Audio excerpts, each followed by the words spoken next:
proceedings to begin. We're joined by legal analyst, Advocate Khumisi Kganare.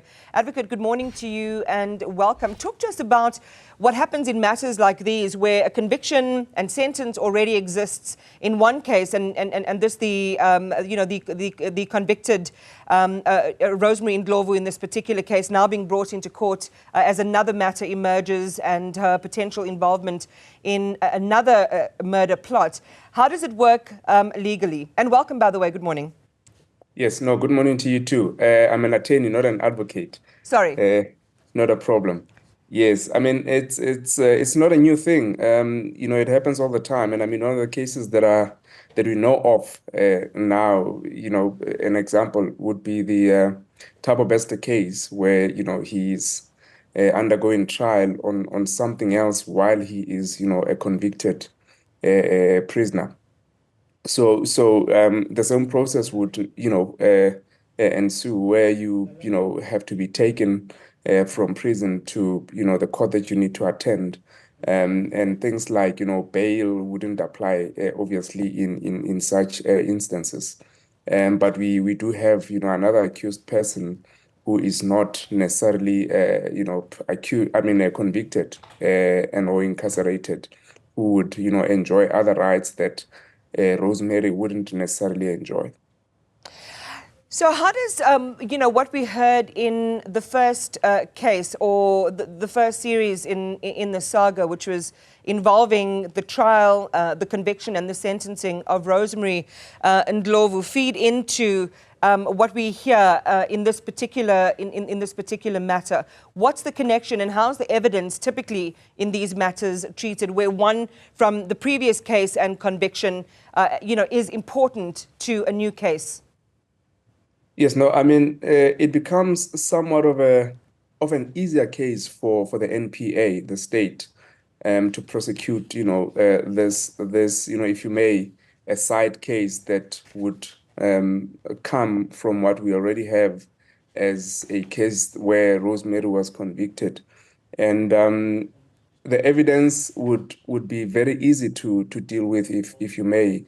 And the connection between the two, especially insofar as Rosemary is concerned, I mean, it becomes a bit of a problem for her because at a later stage, if she is found guilty of the charges that she is facing, would be that, she's not a first-time offender. She's done this previously and she has done it again.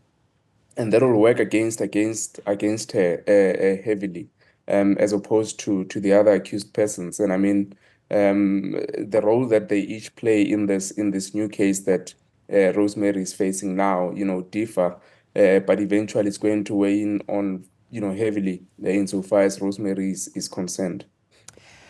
Khumisi, just talk to us about the separation or the hygiene in cases like this, because you've also got to be careful not to make assumptions based on evidence and conviction in one matter when what emerged out of that particular trial, and this is again involving Rosemary Ndlovu, can have the potential to spill over, be used as you've just shared, and potentially contaminate what's happening in a separate trial, because still the pursuit of justice is there. And even though, it's breathtaking, the conviction the fact that she has been convicted and just the scale of the charges that she had faced, she still has to be seen, or these cases have to be seen individually and independently of each other.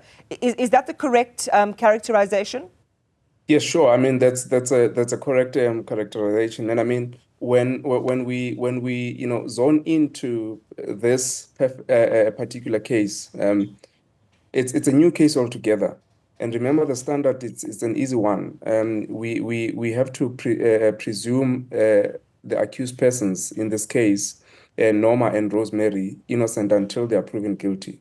We shouldn't be going back to the case that's closed and saying, because of that case now, Rosemary must be presumed guilty and she must prove her innocence.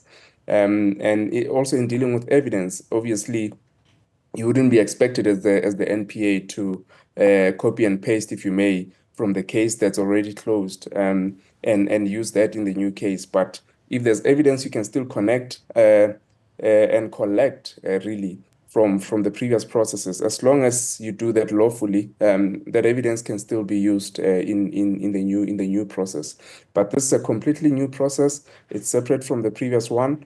But you can always go back to the old case, especially like I said earlier, insofar as now the sentencing is concerned, where you're going to be arguing, mitigating factors, aggravating factors as the NPA against Rosemary, to say she's not a first-time offender, she's done this previously, and as a result, we believe, the sentence must be harsher insofar as it relates to Rosemary. Maybe Noma, might be a different story.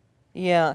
And I mean, it's interesting that Nomsa and her were colleagues, and it was the way the reporting goes. The allegation is that the person who was allegedly contracted as the hitman or to carry out the killing was somebody who actually alerted Mudau's ex-husband, allegedly ex-husband now, and he was spared ultimately.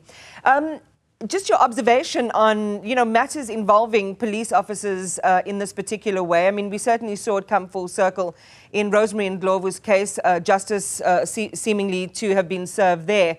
But people who would have a more sophisticated knowledge of how the law works, where the risks might be, and the public assumes they'd just be smarter when it comes to these matters. Yeah, sure. I mean, you would be expected to, the standard would be higher insofar as officers of the court are concerned, and those would be police officers, even legal practitioners.